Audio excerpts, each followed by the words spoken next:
अखंड ज्योति जनवरी 2021। शीर्षक है भारतीय संविधान में राष्ट्र चेतना का समावेश। भारतीय संविधान में समाहित राष्ट्र चेतना क्या है? वर्तमान समय इसको प्रतिपादित करने का है। अनादिकाल से चली आ रही भारतीय संस्कृति आज भी जीवंत है और अनेक कुठाराघातों को झेलकर भी फल फूल कर आने वाली पीढ़ियों के लिए प्रेरणा स्रोत बनी हुई है। जीवन के मूल्यों और सिद्धांतों को जिन्हें हमारे महापुरुषों, संतों व ऋषियों ने पोषित किया और हिंदू धर्म संस्कृति से उद्घोषित किया, वह आज भी पल्लवित अवस्था में विद्यमान है। भारतीय संविधान में भारत की प्राचीन संस्कृति और सांस्कृतिक मूल्यों का समावेश मिलता है। संविधान निर्माताओं ने इसी भाव से भारतीय संविधान में राष्ट्र चिंतन की दिशा का स्पष्ट संकेत दिया है। सर्वप्रथम संविधान के मुख्य पृष्ठ पर हमारे राष्ट्रीय चिन्ह अशोक स्तंभ का चित्र है। सम्राट अशोक भगवान राम के बाद एक आदर्श राजा हुए हैं। इसके साथ एक चित्र कमल का दिया गया है। कमल इस बात का प्रतीक है कि निर्मल हृदय रहो। साथ ही नंदी का चित्र है जो गोवंश का प्रतीक है। यह संकेत करता है कि भारत की प्राचीन संस्कृति में हमने अपनी धरती को माँ के रूप में देखा है। यह प्रदर्शित करता है कि गाय राष्ट्रीय पशु है और हमें पशुओं के प्रति सद्भावना रखनी चाहिए। संविधान के नीति निर्देशक सिद्धांतों के अंतर्गत केंद्र एवं राज्यों को निर्देश दिए गए हैं कि वे गाय और गोवंश के वध पर रोक लगाएं और गोवंश की रक्षा के लिए उत्तम प्रयास करें। वैदिक युग में ऋषिकुल ऋषियों का निवास स्थान के चित्र के रूप में दर्शाए गए हैं। ये चित्र भारत के वैदिक साहित्य, वेद पुराण, उपनिषद और इतिहास की ओर संकेत करते हैं। यह अत्यंत महत्वपूर्ण चित्र है। मर्यादा पुरुषोत्तम भगवान राम, लक्ष्मण एवं सीता जी का जो लंका विजय के पश्चात पुष्पक विमान पर विराजमान है। यह दृश्य लंका विजय के उपरांत भगवान राम द्वारा सीता को वापस लाने के प्रसंग से लिया गया है। संविधान के चौथे अध्याय में महाभारत से चित्र लिया गया है, जिसमें भगवान कृष्ण हतोत्साहित अर्जुन को गीता का उपदेश देते हुए कर्म योग का पाठ पढ़ा रहे हैं। गीता में उपदेश देना एक ऐतिहासिक घटना थी, जिसे संविधान सभा ने स्वीकार किया है। अध्याय 5 में भगवान गौतम बुद्ध का चित्र है।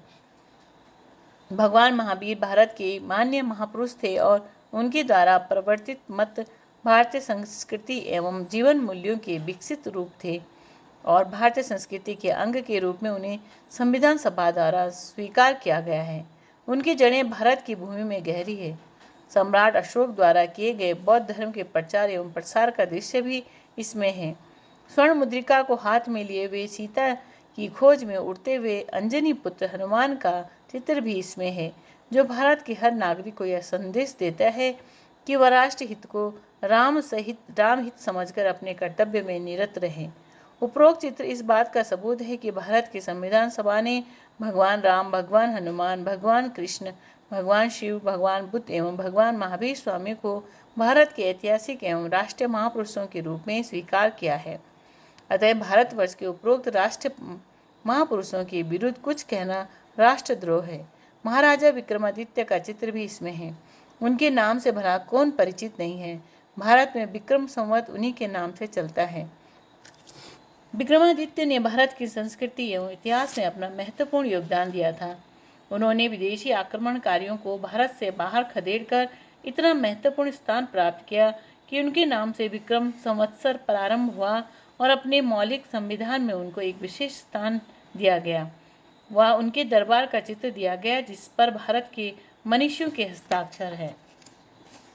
भारत के प्राचीन विश्वविद्यालयों में तक्षशिला एवं नालंदा अत्यधिक प्रसिद्ध थे, जिनमें से नालंदा विश्वविद्यालय का चित्र संविधान में है। उड़ीसा की स्थापत्य कला का एक दृश्य भी इसमें चित्रित है। संविधान के अध्याय 12 के प्रथम पृष्ठ पर अंकित चित्र में भगवान शंकर नटराज के रूप में चित्रित हैं। भगवान शिव समस्त भारतवर्ष में पूर्व से पश्चिम एवं उत्तर से दक्षिण तक सर्वव्यापी रूप में प्रतिष्ठित हैं। भगीरथ के गंगा अवतरण प्रयास के चित्र में तपस्या के फलस्वरूप गंगा जी धरती पर तीनों रूप में आई तथा भगवान शिव ने उन्हें अपनी जटाओं में धारण किया। गांधी जी के 3 रूप हैं, सिंधु, गंगा, भागीरथी। अध्याय 14 में हमें अकबर के दरबार का भी चित्र मिलता है। अकबर अपने आचरण में अन्य यवन राजाओं से भिन्न था। तलवार के जोर पर शासन करने के बजाय जनमानस को अपनी ओर खींचने का उसने प्रयास किया। अकबर ने जाजिया नामक कुत्सित कृत्य पर रोक लगाई और उसे हटाया। जाजिया का प्रयोग अकबर के पूर्व मुगल शासकों एवं उसके पश्चात औरंगजेब ने धर्मांतरण के लिए किया, किंतु अकबर ने जाजिया नामक इस कुत्सित कर को समाप्त कर दिया था। दीन ए इलाही चलाने के अतिरिक्त अकबर अनेक भारतीय त्योहारों एवं उत्सवों को भी मनाता था।